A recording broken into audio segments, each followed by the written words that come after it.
చేరవేసే smart news ఇన్కన్ mic మీడియాకు స్వాగతం. నేను మీ తేజశ్రీ చలపాటి.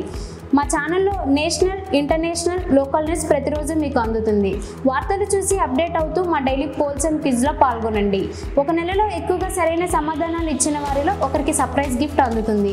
3 నెలలు కొనసాగితే 25,000 గ్రాండ్ రివార్డ్ గెలిచే అవకాశం. న్యూస్ చూడండి, పార్టిసిపేట్ అవ్వండి, గిఫ్ట్స్ గెలుచుకోండి.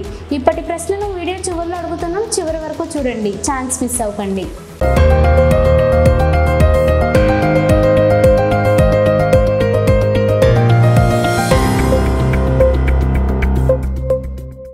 ముగ్గురు సభ్యుల కమిటీ ఏర్పాటు, భవానీపురం వివాదానికి త్వరలో పరిష్కారం.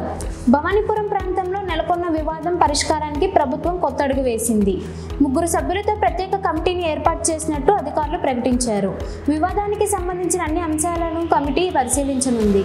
స్థానిక ప్రజల అభిప్రాయాలను సేకరించి నివేదిక సిద్ధం చేయనుంది.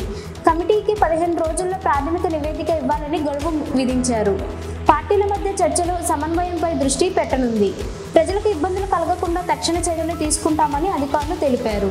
ఈ కమిటీ సూచనల ఆధారంగా ప్రభుత్వం తుది నిర్ణయం తీసుకోనుంది. స్థానిక నాయకులు కూడా ఈ చర్యను స్వాగతించారు. విధుల్లో ఉద్రిక్తత తగ్గాలని ప్రజల ఆశాభావం వ్యక్తం చేశారు. వివాదం కారణంగా నిలిచిపోయిన పనులు తిరిగి ప్రారంభమయ్యే అవకాశాలున్నాయి. ముందు రోజుల్లో పరిస్థితి సౌకర్యంగా మారుతుందని అధికారులు నమ్మకం వ్యక్తం చేశారు.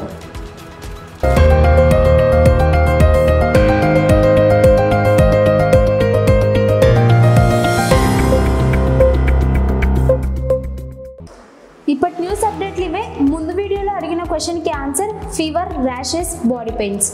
ఈ న్యూస్కి సంబంధించిన క్వశ్చన్ అండ్ పోల్ జాగ్రత్తగా వినండి. పోల్: భవానీపురంలో ఇల్లు కూల్చివేత కరెక్టా కాదా? క్విజ్: భవానీపురంలో ఘటనపై ఎంతమంది సభ్యులతో కమిటీని ఏర్పాటు చేశారు? ఈ న్యూస్ వీడియోలో జవాబు ఎక్కడుందో ఆ టైం ఫ్రేమ్ని మెన్షన్ చేసి మీ సమాధానం కిందున్న గూగుల్ ఫామ్లో పోస్ట్ చేయండి. న్యూస్తో అప్డేట్ అవ్వండి, గిఫ్ట్స్తో సెలబ్రేట్ అవ్వండి. మరిన్ని అప్డేట్స్ కోసం మా ఛానల్ని ఫాలో అవ్వండి. Please like, share and subscribe, do comments. మళ్ళీ తదుపరి వీడియోలో కలుద్దాం, రెడీగా ఉండండి.